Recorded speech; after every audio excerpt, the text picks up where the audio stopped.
Hey, buddy, how's it going? Yo, what's happening, man? It is Star Wars time. It's Star Wars time, Kyle. It is. It is Star Wars time. I'm excited. I'm excited to discuss a little Star Wars today. But before we get to that, I have got a huge surprise for you. Okay, I can't wait. A huge surprise. Gonna blow you away. All right. You sitting down? Yeah, you're sitting. Yeah, okay. I'm sitting down. Jay, I sold a book. What do you mean? Like one of our books? One of our books. I sold a book. What happened? It's been a long time, buddy, but I sold a book. So Wednesday night, sitting at church, and there's a dude who was talking to me, and he was just making conversation. He's like, "Well, how's the book thing going?" And I was like, "Man, it's really hard to sell books.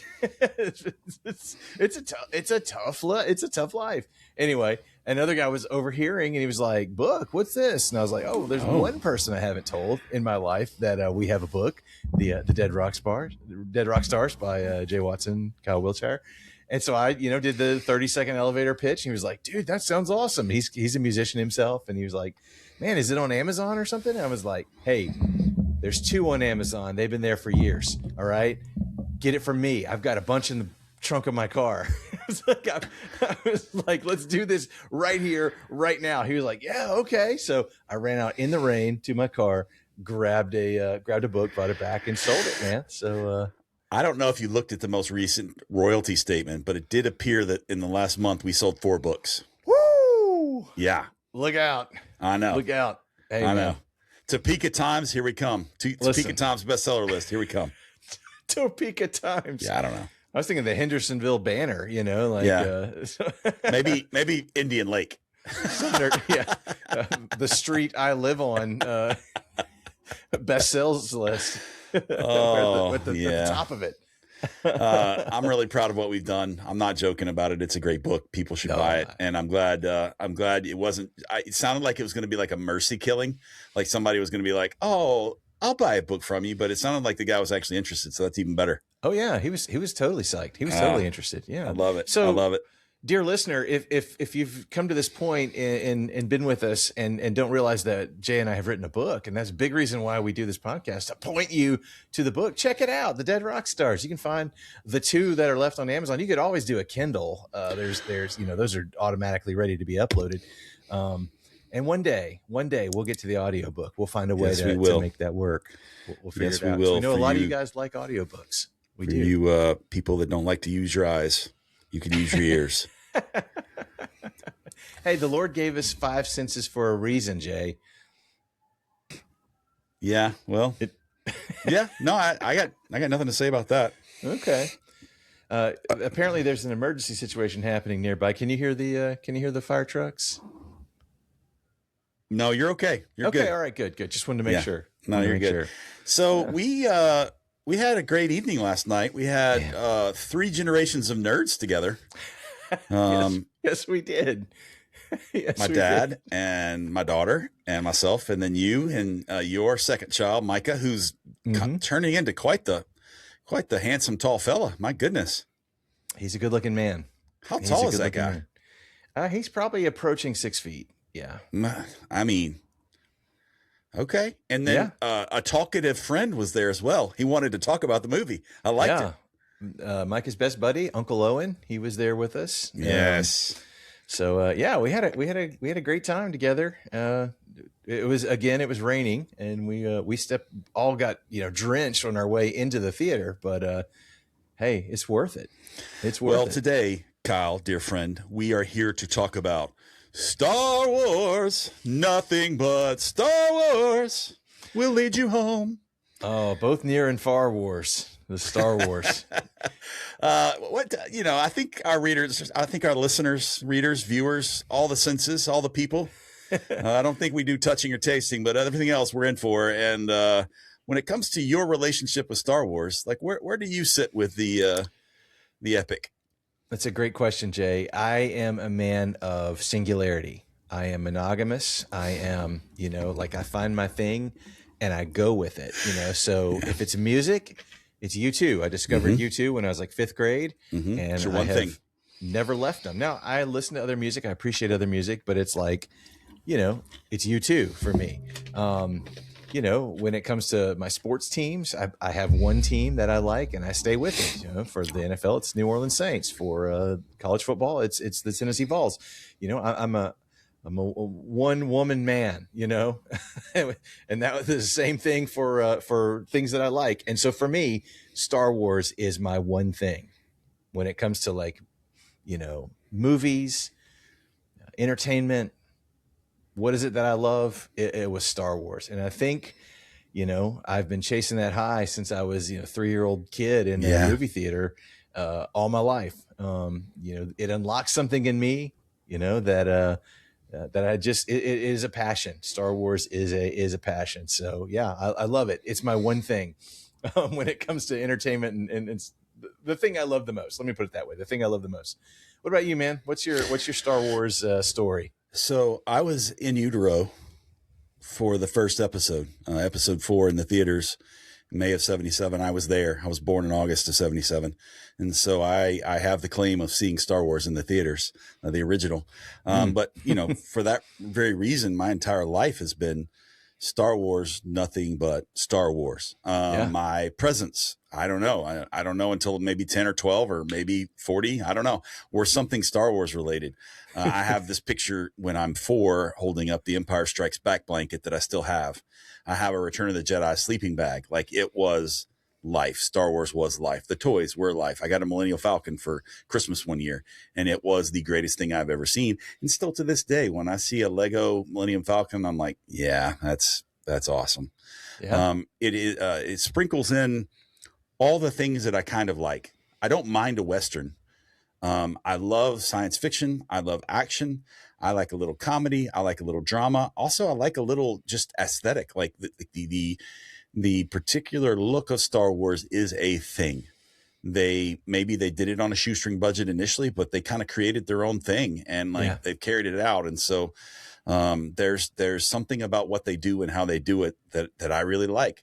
They do a really good job. Star Wars does a good job of showing and in introducing you to a character without you knowing nothing about them. And so some of the mystery as a child that you get to create in your playground, with that action figure is marvelous.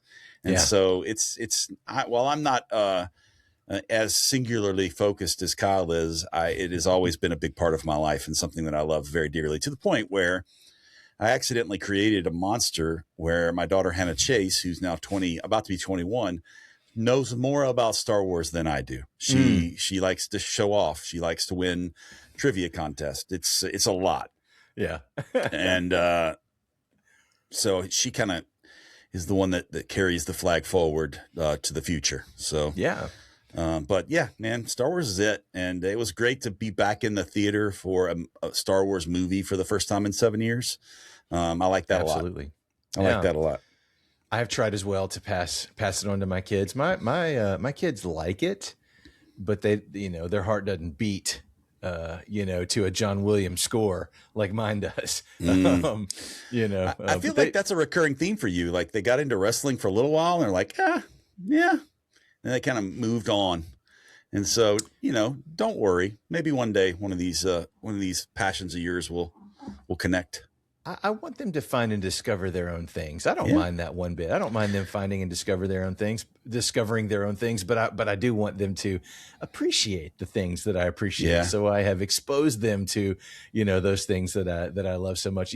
From the time my boys were little, even before my daughter was born, I was showing them Star Wars, and I've got little videos of both of them, just about as soon as they can talk, talking about Star Wars. I got one of my son who's explaining the whole thing. He's like, he's like, Darth Vader, he's the bad guy, but then he becomes Anakin Skywalker and he's good again,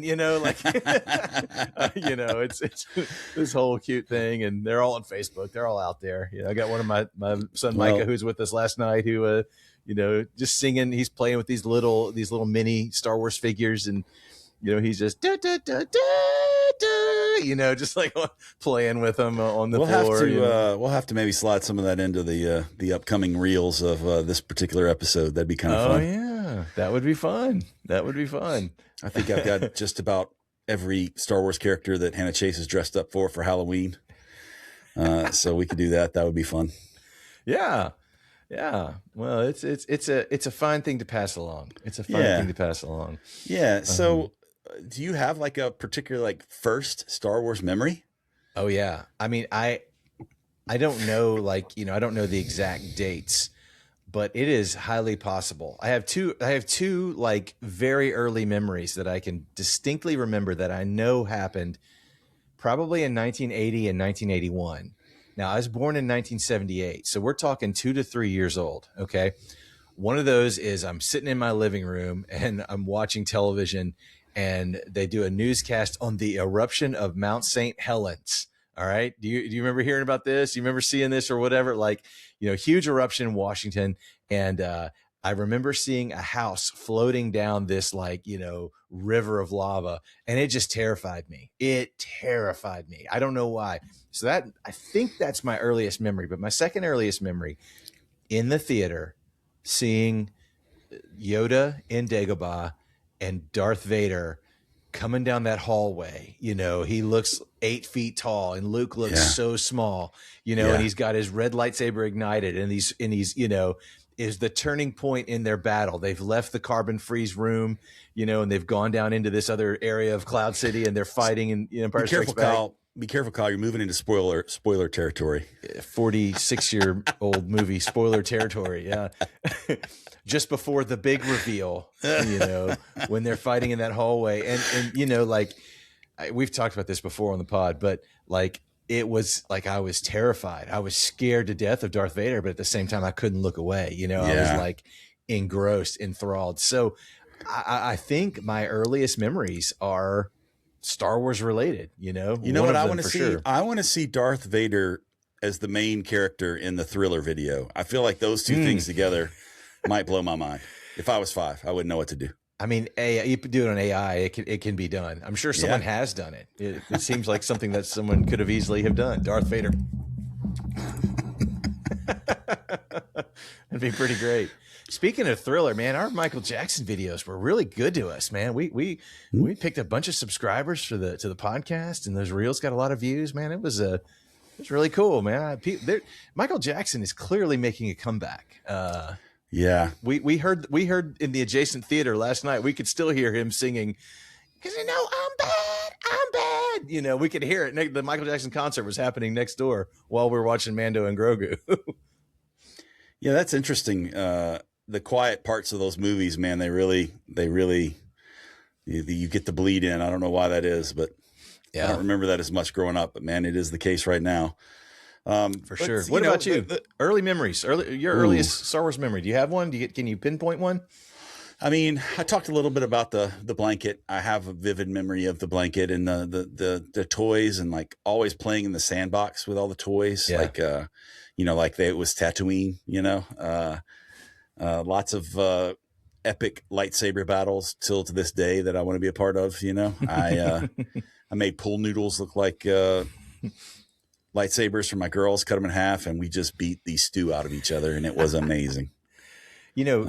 Back to the toys quickly for a second. I've told you this. I don't know if I've told our listeners this. During COVID, during lockdown, I found my old lunchbox, my old Star Wars lunchbox with all my Star Wars figures in it. And as I was looking through them, I was just like, this brings me joy and happiness. Just holding these figures, they all have a big red K on the back where my mom took fingernail polish and put a K so my cousins or friends wouldn't steal my Star Wars figures, But I had so many of them, and I was like, you know what?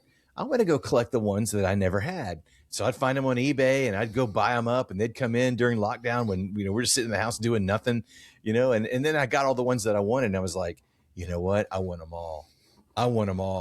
And so I started collecting every single like the vintage ones, the 1977 and 1985 ones, the old school ones. And I got them all but 3. I have all the original Star Wars figures but 3.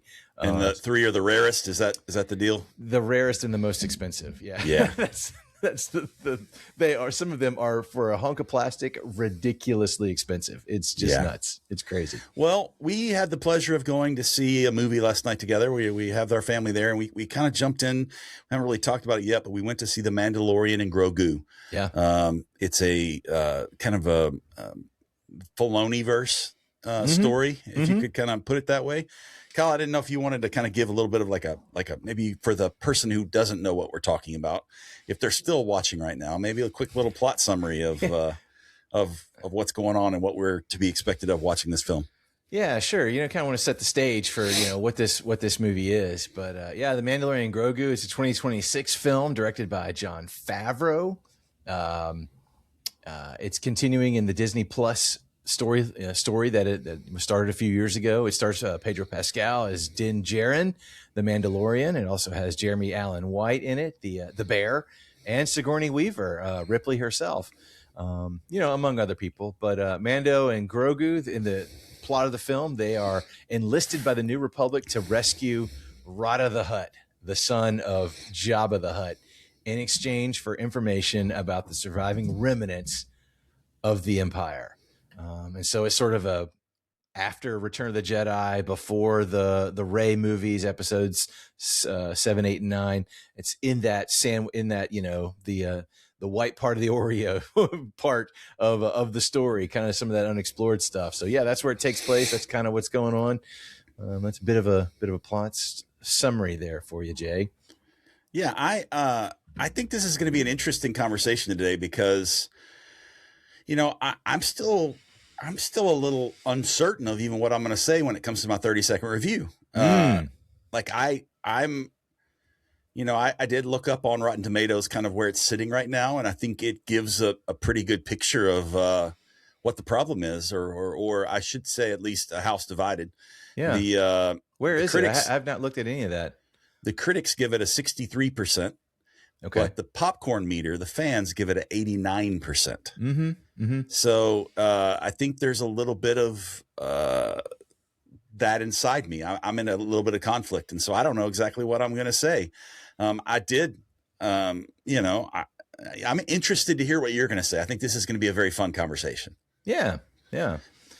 Well, I'm ready to do my 30-second review, or do you want to do it? No, let's let you, if you're ready to go, that'll be good. Cause I think this is probably going to be more rambling from me over a 30-second one than we've probably had at this point, just because I've spent time and thought about it and I'm still not sure. And so, okay. Interesting.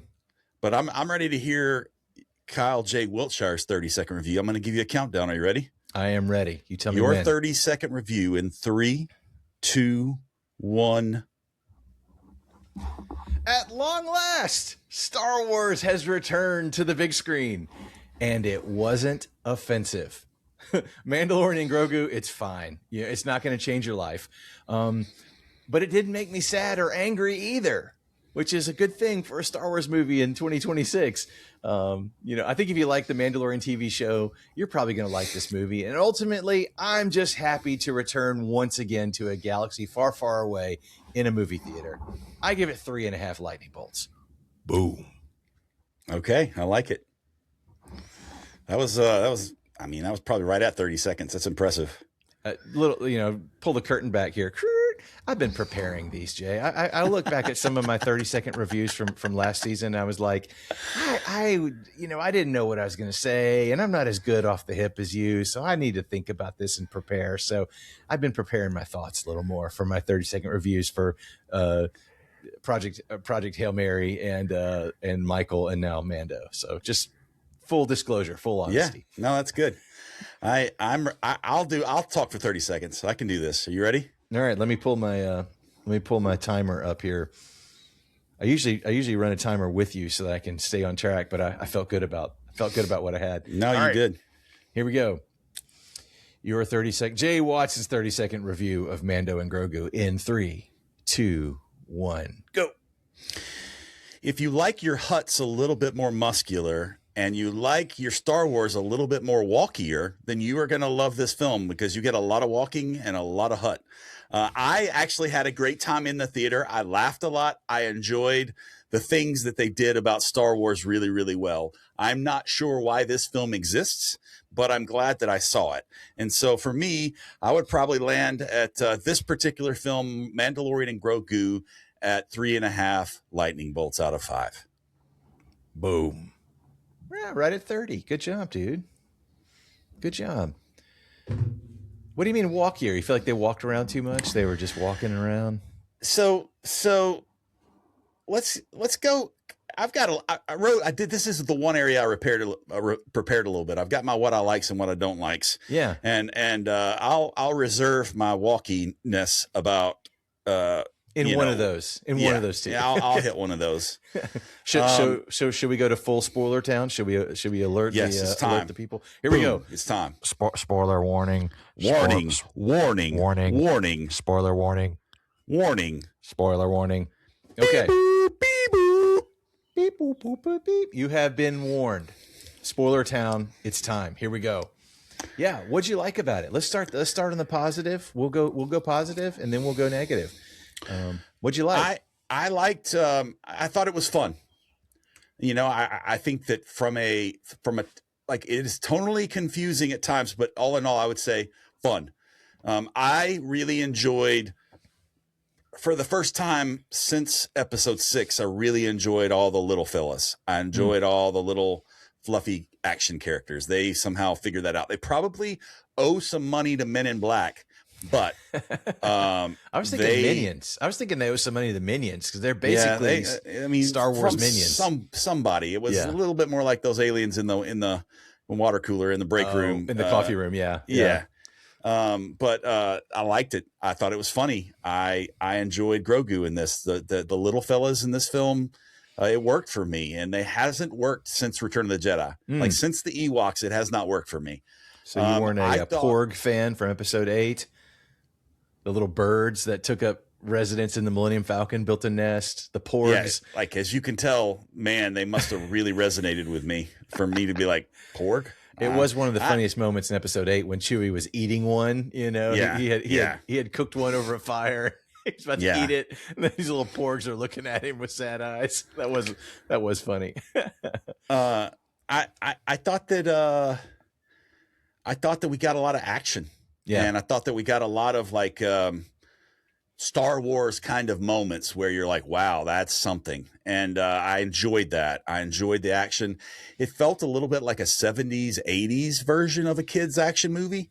Like the handcuffs were off a little bit when it came to some of the violence per se. Yeah. But it was still primarily, a kid's flick in a way. Like, I don't know if you want to call it like Y8 to 12 or something like that. It's kind of where they made it for. But, I thought it was good. I loved the little scary jump scares. That is like from episode. I don't remember if there were any in episode 4, but episode 5 there are jump scares. Episode 6 you got like the jump scares, the aliens popping out and doing things like they did it, and they did it well. And I was glad that it was there. Well, there was an homage to the jump scare in episode 4 in this film. When Mando fell into the lake or the pond underneath the Jabba's throne room, and the little, creature was swirling around. That was the jump scare in episode 4 when Luke was in the trash compactor and the monster grabbed him, and took him under. It was an homage to that scene, clearly. Yeah, no, it was. You're right. I didn't even think about that. I got a couple other things, but like that's just kind of the if we're gonna gloss really large the generalities over the things I like. Those are kind of some of the things. What about you?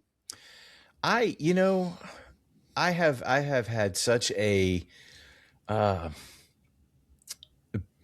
love-hate relationship with Star Wars since it's come to Disney that I just decided, you know what? I'm going to enjoy myself, and that's why I said what I said. It didn't make me sad. It didn't offend me. And I'm not looking to go in and be offended. I'm not like that type of person, but you know what I'm saying? Like when it's Star Wars, because of how much it means to me and how much I love it, like it's my thing, I want it to be good. And so I just decided I'm going to go in and I'm going to enjoy this. Now, if it stinks, it stinks, but I'm not going to swell it up to be greater than it is. That's why I wanted to say, hey, it's fine. It's not going to change your life. But I had a good time. I enjoyed it, just like you. I enjoyed the film, and it was, and some people have used this as a criticism, but I use it as, it is what it is. If you like the show, you'll like the movie. It's the same, basically. I think there was a little bit more care. There's a little bit more, sizzle and pizzazz, simply because it was a movie, that AKA a little more budget, probably, but still, it was fun. I found myself laughing. I found myself in, having a good time and enjoying, the hijinks. How many people can Mando take out by himself? He goes into a house and he takes out like a dozen stormtroopers all by himself. He doesn't miss, and it's just kind of fun to see your hero be heroic, and not have a dark side, not have a, is he going to go in business for himself? Like he goes in and he kicks tail and he's heroic. It's just fun. It was fun. So yeah. I think that was a big reason why I enjoyed it so much. You understand the moral compass of that character more so than probably anybody else. And like, he will not deviate. That's kind of the beauty of a Mandalorian human, or I don't know, they call him human, but what you call him, but a Mandalorian, like, yeah, what their code and honor is. And that's the thing that the television show did a good job kind of building up to this point. Yeah. And, it kind of, even though we've seen through the TV show different iterations, different stories, there's moments when he's had to take his helmet off. There's been moments when he had to go like purify himself in the waters of Lake Minnetonka or whatever it was. That was a Chappelle Show reference, by the way. I don't know where he had to go, but he had to go swim somewhere so that he could put his mask back on and be restored to active duty in the Mandalorian, whatever it is, but he still holds to that, he still, they showed it in the trailer and we were already in spoiler town, but the Hutts take his mask off and he's like, not if I kill you, Yeah. It was kind of cool. It's like Clint Eastwood, this guy's about to take care of some business here. It's kind of fun to see a Star Wars character like that, who's, the bad guys are going to get dealt with and it's clear who the bad guys are and it's clear who the good guys are. And it's just fun. Yeah, yes to all that and more. What else? What are some other things you like? Let me tell you something really little that honestly I thought I was going to hate it, and it ended up being honestly pretty cool. Was Ride of the Hutt. I have watched that original Clone Wars movie. It's actually a theatrical release. It's when they introduced Ahsoka Tano, and it came out in like 2008 or 2009. It's the lowest grossing Star Wars film ever. And it's not very good, to be honest. I'm just being upfront. It's not very good. But it kind of kicked off the Clone Wars, the TV show that ran for a lot of years. And there's a million episodes. But in that, the whole plot of that movie is Ahsoka and Anakin, and I think Obi-Wan maybe as well, have to go find Ride of the Hutt. He's been kidnapped again, similar plot. But he's a baby at that point. So in the film, when the twins showed the hologram of him as a baby, that was kind of in reference to that. So they had to go, and they called him Stinky. The whole movie, they called him Stinky. I thought we would get a Stinky callback, but I don't remember one ever happening. But I thought it was going to be so stupid. And when I saw, the Thor Ragnarok arena scenes with him, looking like the Hulk, but also looking like a Jabba the Hutt, I thought, oh, this is going to be so stupid. But man, what I really enjoyed, I thought this was kind of clever, was the way his fighting style, the way they made him fight, like how he used his tail as a whip, and how he would put all his body weight and crush his opponent, sometimes, it wasn't just all arms, and all buff, and he would do these rolls, these like barrel rolls. And I was like, he is a piece of CGI crap, on screen, but it's kind of cool what they've done with him, the way they have him fighting. I kind of like that. It was something that turned for me.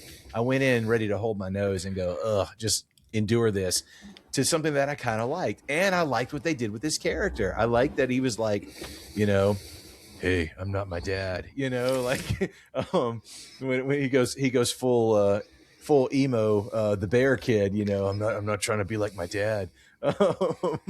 And when him playing on the beach with Grogu, I kind of got a little misty, I was like, okay, Mando has found a way to pluck my heartstring, So let's be fair though.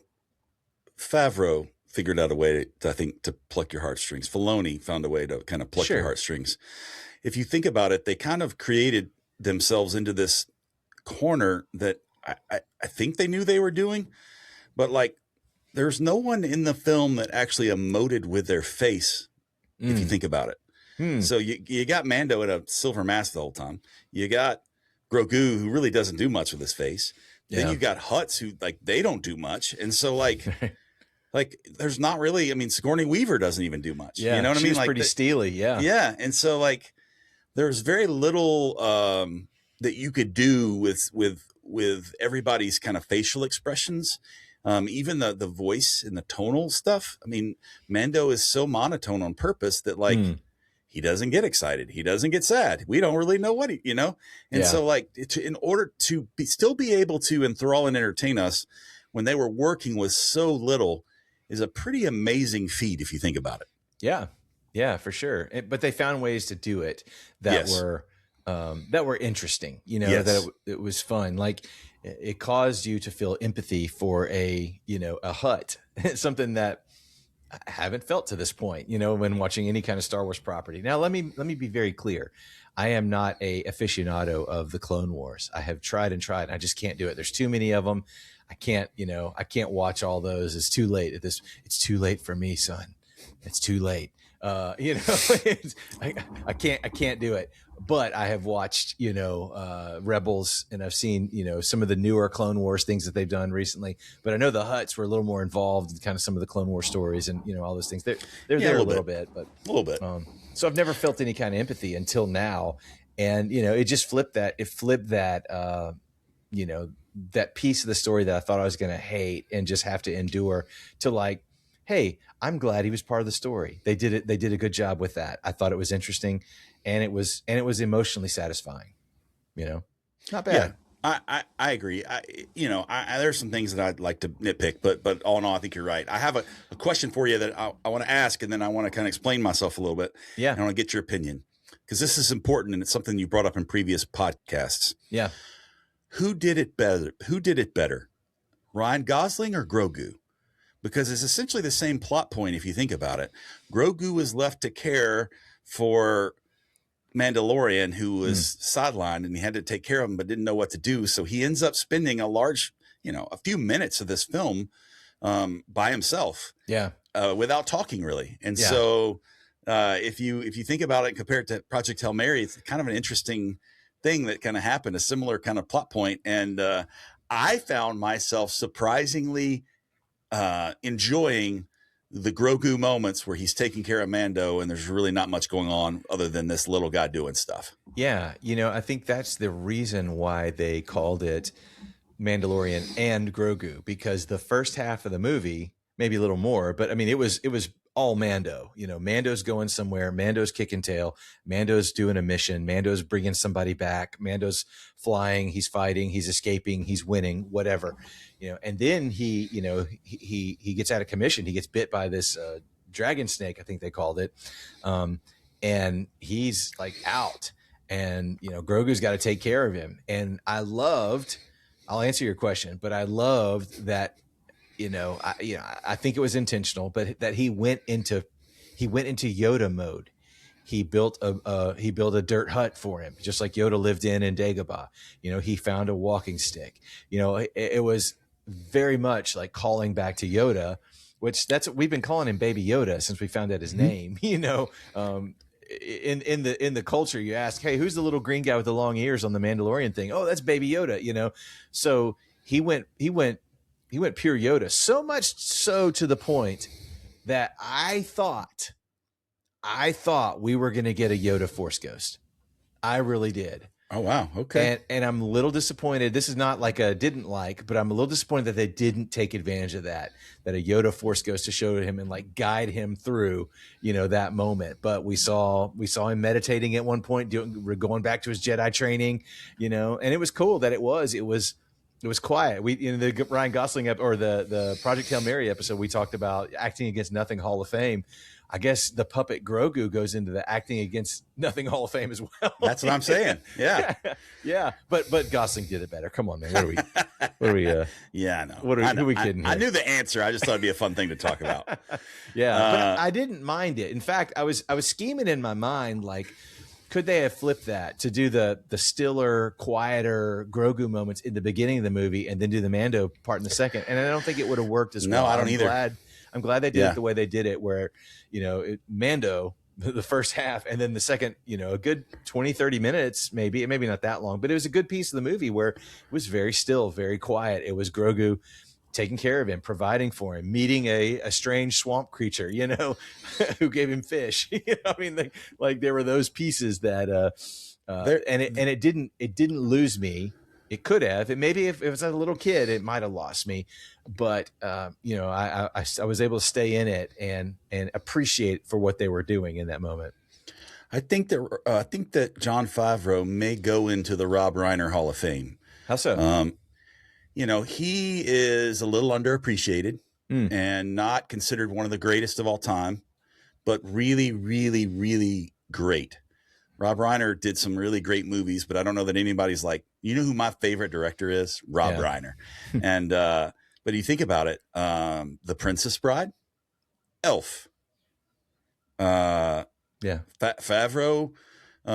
has Iron Man. Favreau has Lion King. Favreau has, Jungle Book, Zathura.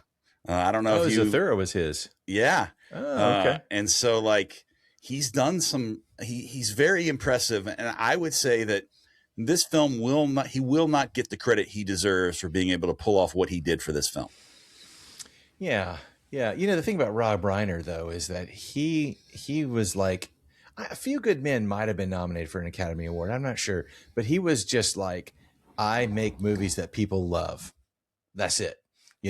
Like if you go look at his IMDb, Rob Reiner, I mean, it is stacked, loaded of like, that's a great movie. That's a great movie. That's a great movie, all the way down the list. But he never did anything that was like, that's nominated for an Academy Award, or that had the best actor, or that had this or that, or whatever. It was just like crowd pleasers, and I think that maybe the best way to think about Jon Favreau is that what Jon Favreau has done is crowd pleasers. Now, some of it has kind of tilted towards like children's fare when you think about the Lion King live action, the Jungle Book live action, which was really good. The Jungle Book live action was really good. If you've never seen it, I thoroughly enjoyed it.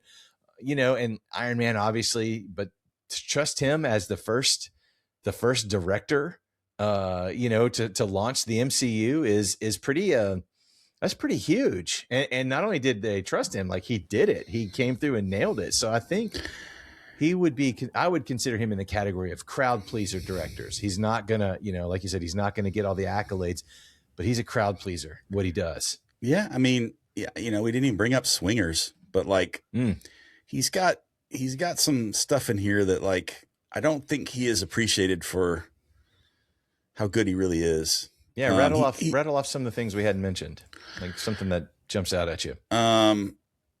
Well, I mean, like it's a little all over the place, right? But like, see, actor. Okay, Swingers, Maid, Elf. He did the original Daredevil. He did Something's Got to Give with Diane Keaton and Jack Nicholson. Wimbledon, Zathura, the Breakup. He's got some Vince Vaughn stuff in here. Iron Man, Four Christmases, Couples Retreat. Iron Man 2. Those are both really funny movies. Yeah. Couples Retreat is hilarious. Cowboys and Aliens. Chef is recent. And then, you got Jungle Book. You got I'm trying to skip the ones. You got the Lion King, and then you got Mandalorian. Yeah. He didn't he's not doing a movie every year. He's not that type of director. It's like every year. It's very similar to Rob Reiner in his diversity. His maybe not going to win the awards, but like really great stuff. And I mean, like I would think that Elf for a certain generation is our Princess Bride in many ways. Like The Princess Bride is one of those films that everybody kind of likes. Sandlot, Princess Bride. Elf. I mean, those are similar kind of deals. And then, Rob Reiner also made he did Spinal Tap, and like, that's a very like Stand By Me as well. I would wonder if people hold Spinal Tap and Swingers in similar regard, because they're cult classics. Yeah. And that's an interesting thing. Not really appreciated in the moment, but as time has progressed, people are like, oh, those are great. Those are fun. Yeah. I'm just saying, I think Favreau's money, baby, is what I'm trying to say. And he doesn't even know it. He doesn't even know it. He knows it. He knows it. Big time. I did see a funny thing the other day. Like Jon Favreau in that movie Chef, like the two women that he's like fighting over or fighting over him. It's like Scarlett Johansson and oh gosh, the Latino woman from Modern Family. What's her name? What's her Sofia Vergara or whatever, anyway. Sofia Vergara. It's like, okay, John, settle down, buddy. Settle down. He's got a little Adam Sandler disease, huh? He's got a little bit like, if I'm the director of the movie, I'm going to make my co-star highly attractive. I don't think that's new to him. I don't think he invented that by any stretch. They've been doing that for ever since they've been making movies, huh? So is there any other thing before we get to the whole, maybe some things we didn't quite care for before you want to talk about it? Yeah, there's just a couple of really cool shots. Twice I counted. And it even if they did just film it in the volume, they did a really cool thing where he's in his new Razor Crest and he's leaving the atmosphere and he's going into space. And there's a beautiful transition from, blue sky to black stars, and I was like, man, for digital technology, that's a great shot. Like, I really appreciated that. So, I guess what I'm saying ultimately is like, I appreciated that they took some care to try to do something that looked cool and not just, spit out a action flick. Like there were some filmmaking touches. There were some just interesting things to look at. There were some, there was a scene, they're showing the time lapse when Grogu's taking care of Mandalorian of the night sky, and you see the the stars go. I mean, just little touches like that, just to say, hey, this is more than a TV show. Yes, it's very similar to the TV show, but it is a film, and we've taken some care to show you that this is a film. So little touches like that, I just appreciated and enjoyed. I think because of those moments, I would say that this is probably going to be up the list of a highly rewatchable Star Wars film, something that you're going to want to go back to and like catch over and over because there's just fun parts that you like to see. Yeah. One other thing before we get to the stuff I didn't care for, I thought that they did a great job of nailing the tone of Star Wars. And one of the ways that I'll give you that example is because one of the coolest characters that was ever created in Star Wars was Boba Fett, and we knew nothing about him. Mm-hmm. And I thought that the bounty hunter in this film, we knew very little about. He said hardly anything. He did. He spoke an alien language. Yeah. So we don't know anything about the guy, but he was awesome. And like even his strategy and what he did and how he did it, like I thought he was pretty great. Yeah. And I liked seeing him more so than the other bounty hunter that's gotten a lot of TV time during the Mandalorian series and all the other things. I can't think of the guy's name. Cad Bane or something like that. Yeah. Cad Bane got so much camera time. This guy is from Clone Wars, but like we don't really know much about him, and so because of that, like really, really interesting, and I liked him. And I thought not knowing anything about him made it even better. And I thought that was a great tonal choice for Star Wars. I asked Micah's buddy Owen, who's a big, seen it all the Clone Wars, all that stuff. I was like, hey, is he somebody? Because I didn't know. He's like, oh yeah, he was in the Clone Wars. He called him by name. I don't remember his name. I could have looked it up. But I like that guy pretty much got the best of Mando every time they fought. Yeah. The only reason that Mando walked away from their last fight is because the guy chose to walk away. He and his dog, they chose. Are like, hey, we're out of here after the Hutts, they made a business decision. He made a business decision. He's like, I'm gonna live to fight another day here. So I like that. I obviously I want to see the good guys win, but I also like it when the good guy meets his match, and has to creatively win and or find a way to get away before he gets beat. I thought that was interesting. Thought that was good. So yeah, I totally agree. I'm trying to look for this guy's name. Yeah, I thought it was interesting. Speaking of names, when they rolled the credits at the beginning, it was like, Pedro Pascal, Jeremy Allen White, and then a string of people that I didn't know any of their names. I was like, who are any of these people? I was like, who's in this movie that I know? And then, of course, Sigourney Weaver at the end. But I thought that was kind of interesting. Bunch of no names, which they're probably not no names, but they're not household names. People that you would know. Like the two Imperial guys. The first Imperial guy that they in the Snow Planet at the beginning, I was like, I've never seen this guy. And the dude that he had to capture midway through the movie, Coin. I remember his last name in the movie. His character was Coin. I've never seen that guy either. I mean, he's probably on like the Succession or something. I doubt it. I don't know. Some kind of famous TV show, but I'd never seen him before. Well, he's not Jib Dodger. That's not him. Jib Dodger. Or Jib Dodgers is one Trapper of the Wolf. What's Filoni's name into the Star Wars universe? Trapper Wolf, and he wears his Indiana Jones hat. You're getting into things I didn't like now. Okay, sorry. I knew it was coming. That's okay. It's all right. We can figure out the. I can't find out his name, but it's okay. He's not even credited on the IMDb. I don't think he had any lines. It was just a computer. It was a CGI character. The whole thing.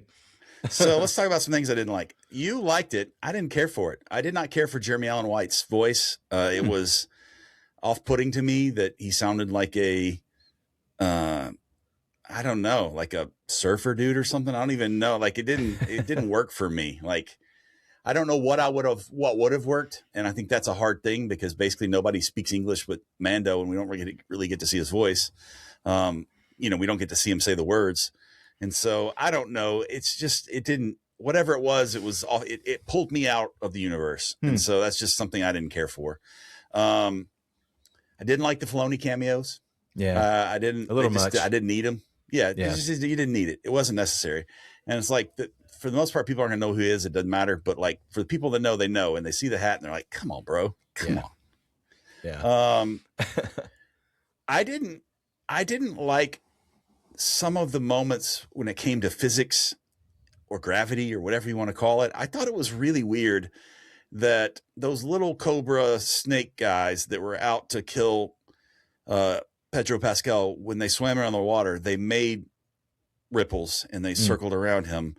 But then this giant snake dragon all of a sudden comes out of the water and not a ripple. And that thing is folding over itself. There's no way, like, just, when it comes to volume and water and all those things, like where is it coming from? And why didn't Mando see it at any point? He just turns around and this tree trunk keeps going. And then all its body's kind of like coiled up there. It was a really cool picture. I think I'd seen it somewhere other in Star Wars lore.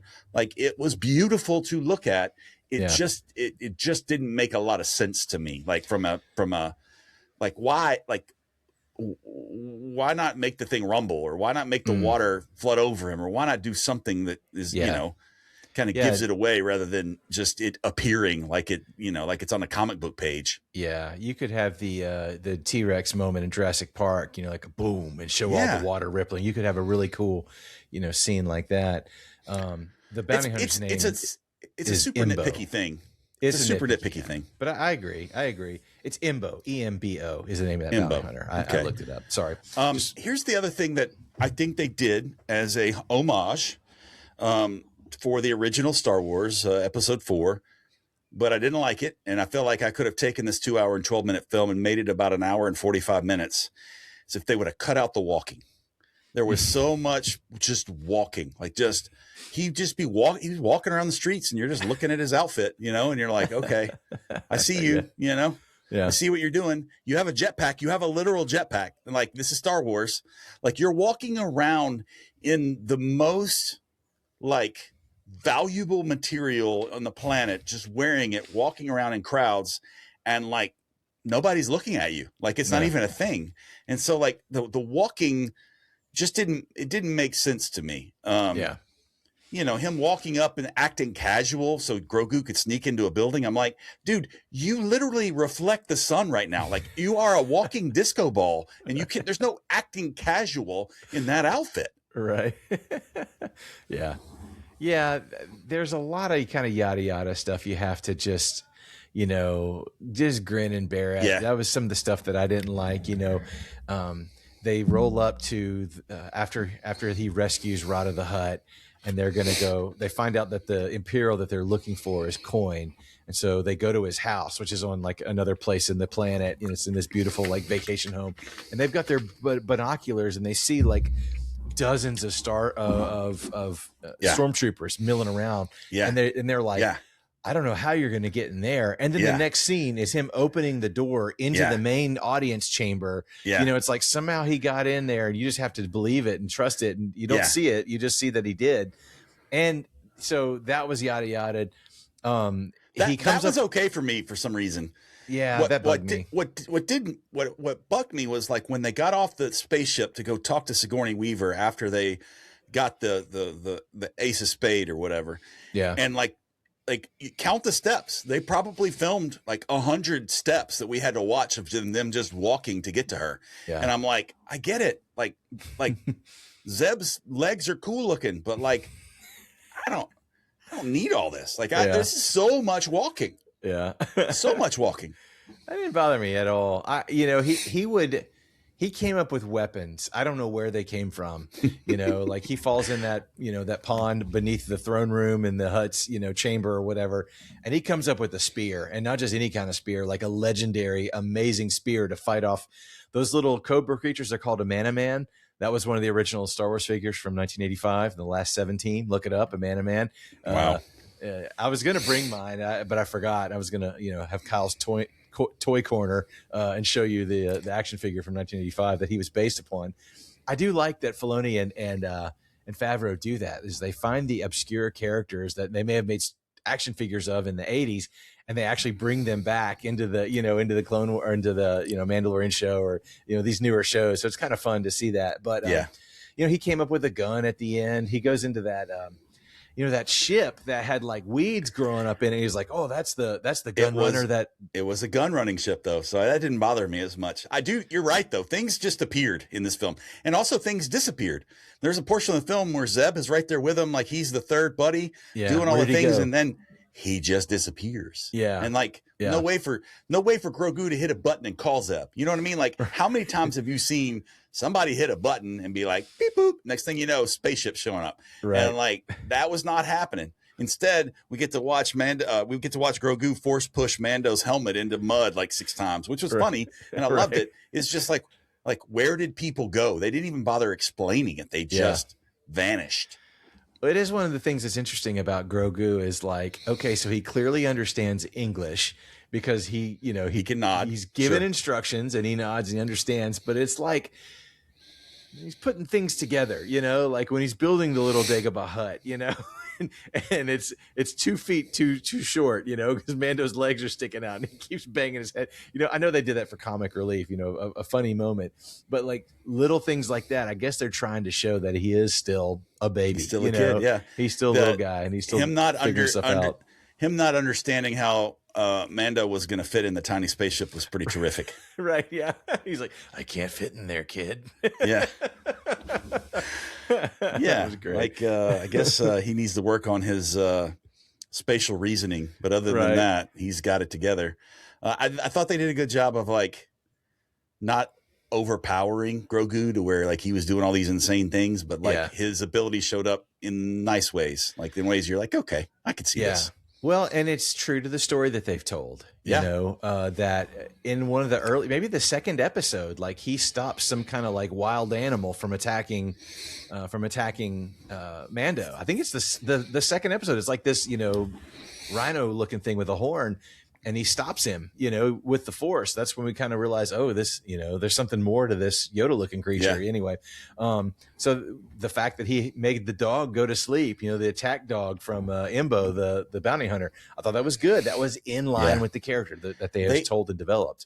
They continue to like to bring up this force healing thing that they've created as of late. Hate that. I hate that with a bitter passion. And it's just such a unfair plot device. Yeah, it is. It is completely, have you seen those videos of like a guy dressed up and he's got some type of like, face technology where he looks just like Liam Neeson, Qui-Gon Jinn, and he's talking to a guy who looks just like Anakin, just like Obi-Wan, like anytime in a Star Wars property, when someone gets force healed, Qui-Gon's like, why didn't you just do that to me? And Obi-Wan's like, we didn't have the technology then, I mean, what about Bacta?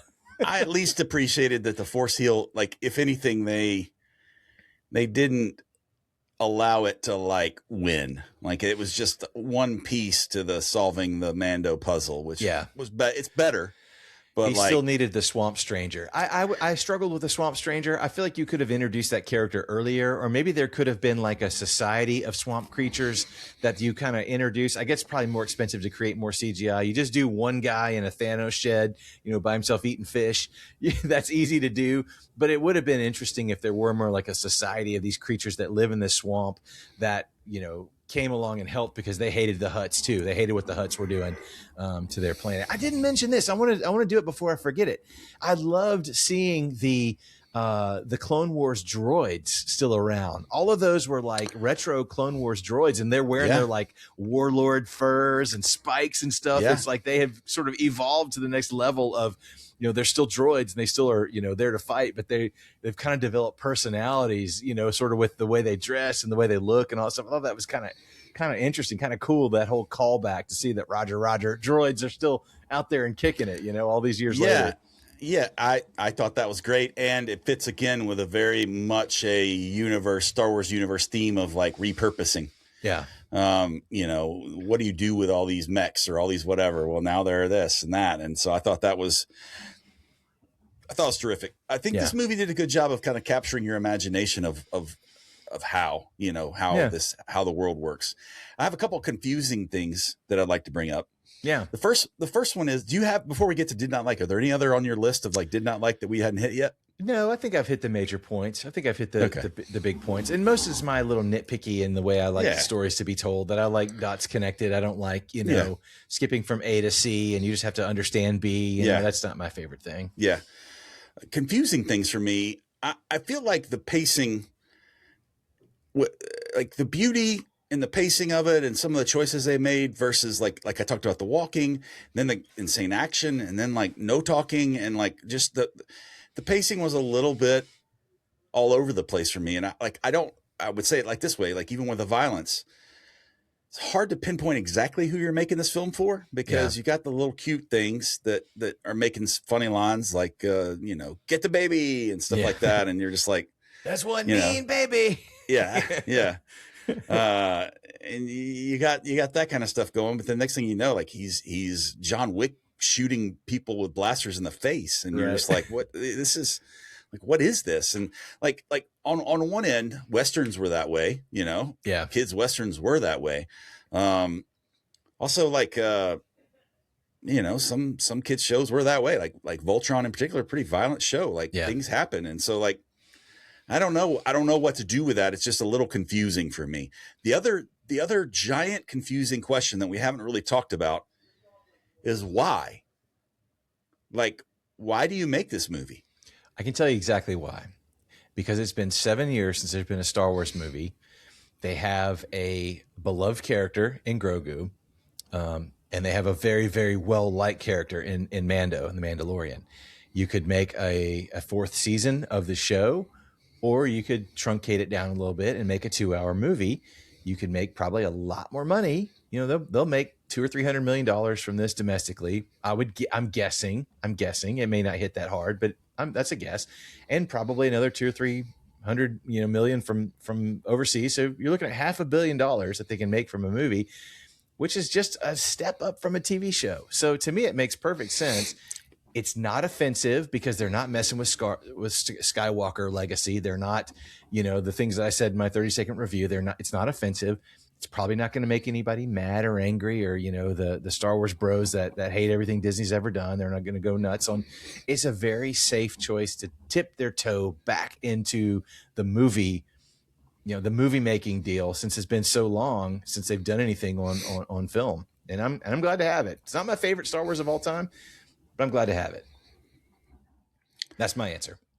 I think they may have done it a disservice by initially announcing the Filoniverse and all the things they were going to do and all the shows they were going to do and how it was all going to tie together into this big film. And it doesn't sound like some of that's happening now. And so we didn't get cameos. This was probably one of the first Star Wars movie that wasn't a main Star Wars movie where one of the main Star Wars characters didn't show up. Yeah. The closest thing you had was Zeb from Rebels, who was, a fairly important character in the film, like you noted, but he would, like you said, mysteriously vanish,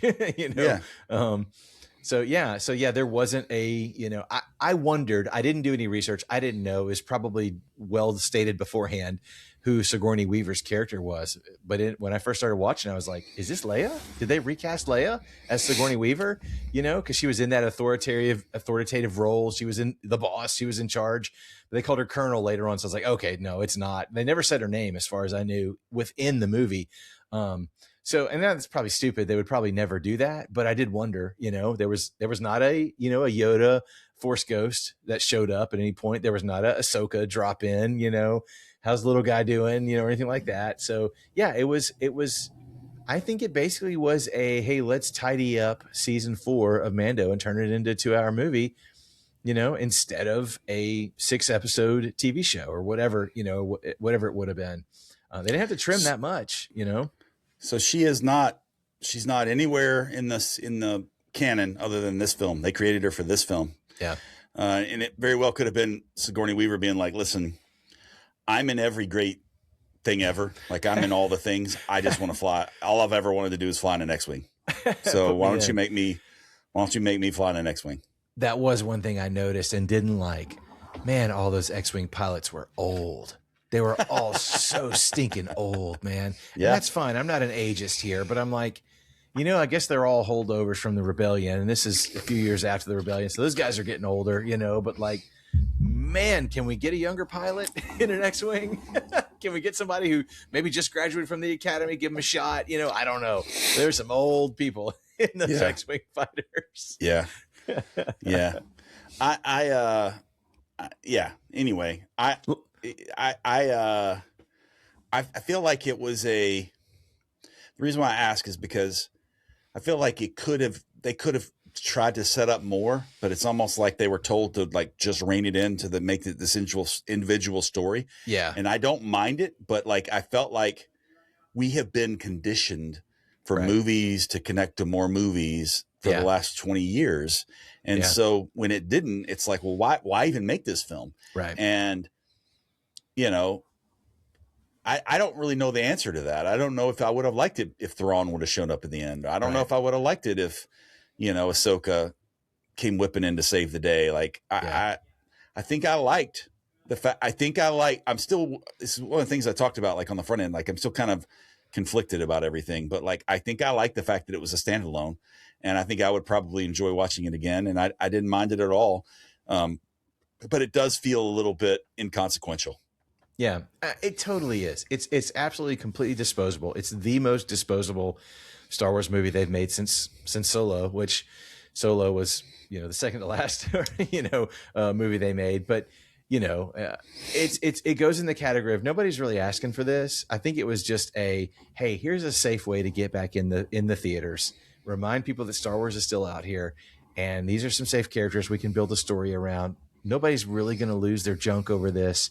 Nobody's going to go nuts like they did after episode 8 and 9, so let's just safely get back into it. And they're setting up this, Starfighter next year with Ryan Gosling, our boy.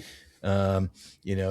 I'm excited for that. I really am. What if there's like 15 minutes in the Starfighter movie where Gosling and Grogu just kind of like hang out and don't say much? What would you do? I would be like, this is right in line with what these guys have been doing for the last few movies. Yeah. Mount Rushmore, baby. Yeah. I've been wanting to ask you, where does this rank? Where do you think this ranks in Star Wars theatrical? Not all Star Wars properties, but just the Star Wars theatrical. Where do you think this, we just saw it 24 hours ago, less than 24 hours ago, but where do you think this one will rank for people when they take a step back and go, how does this fit within the Star Wars filmography? Gosh, I know it's a tough question to answer. It's not divisive, but it's not great either.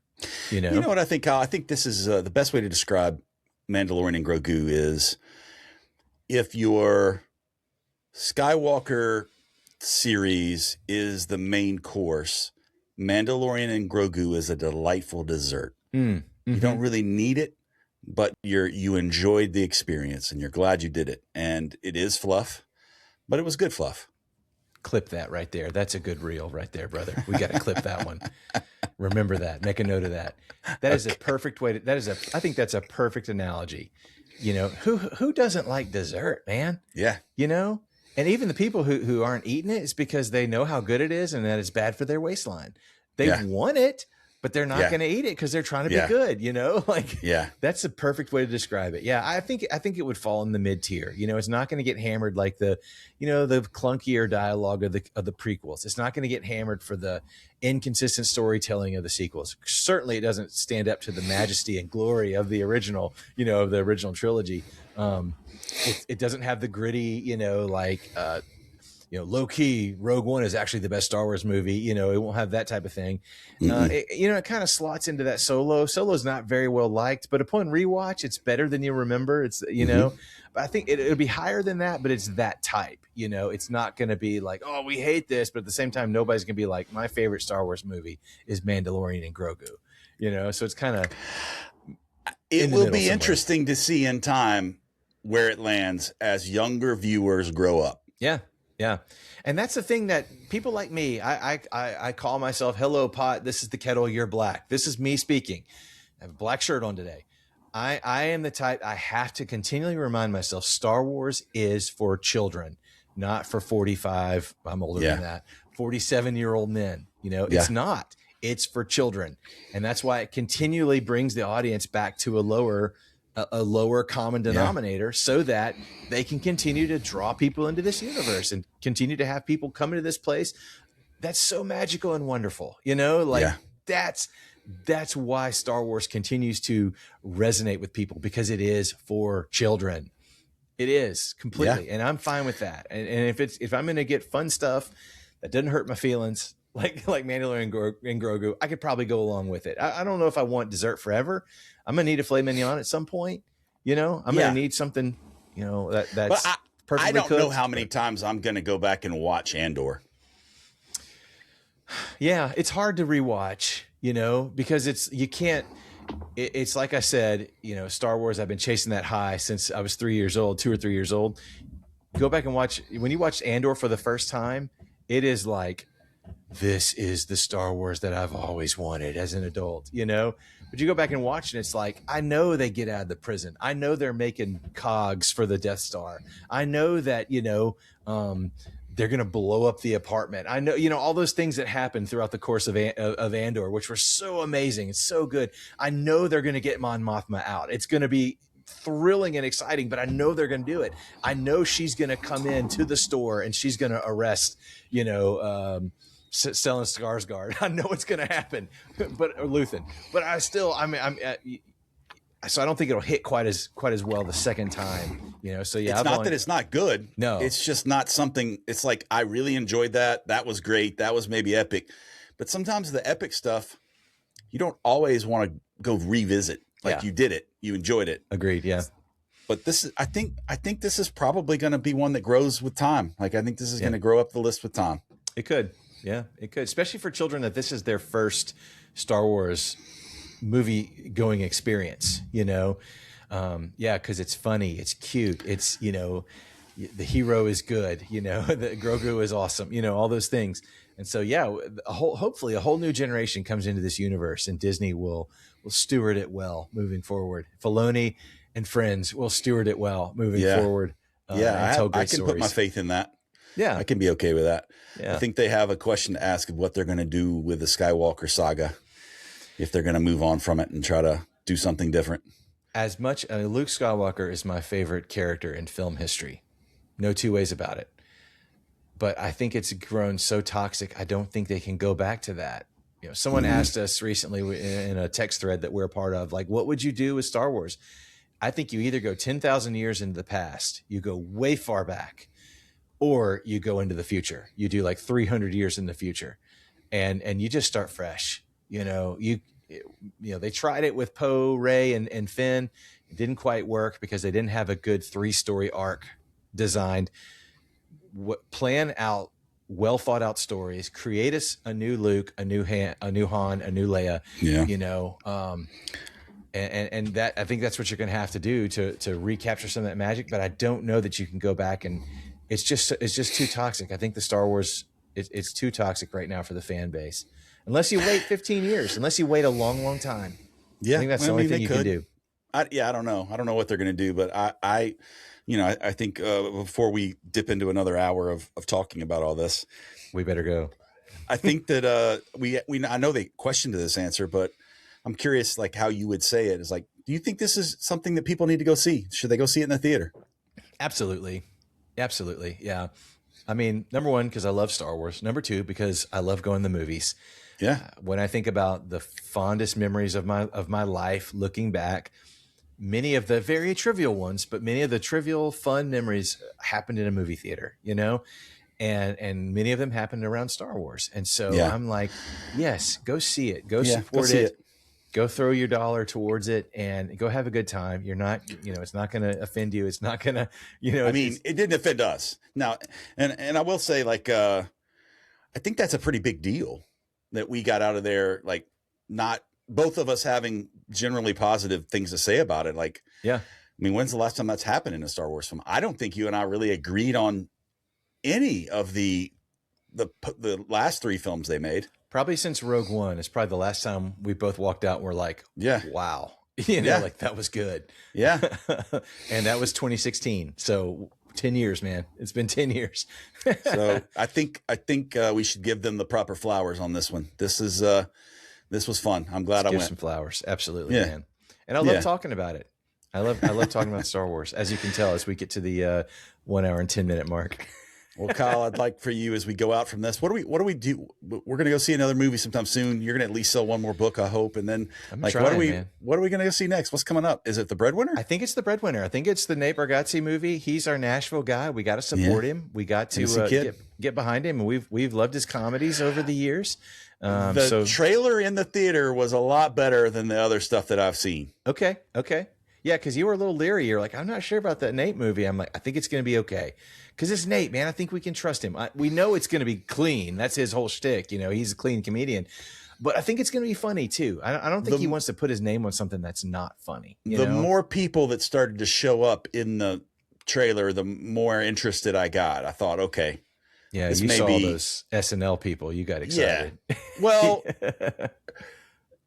proven comedians that might be able to be supporting to somebody who is going to be pretty straight. He's going to get pie on his face over and over. Like, that's going to be the thing that happens. But like, I think it's probably in pretty safe hands. He's not an actor. He's a comedian. And so like, I'm a little bit more intrigued than I was before. So we'll see how that one goes, but that's coming up. Yeah, buddy. I think that's soon. Right. It'll be, I think, the next like 2 weeks. I think it's pretty soon. Yeah, it's coming up. All right, man. Well, I hope you have a good week. I think you're about to travel, right? I am going to Texas for Memorial Day. So, all right. Well, you be safe in your travels, and I'll see you next time. Since we've been talking about Star Wars, I think we should say, live long and prosper. Powered by Riverside FM. And may the Force be with you as well. Oh, yeah. That's what it is.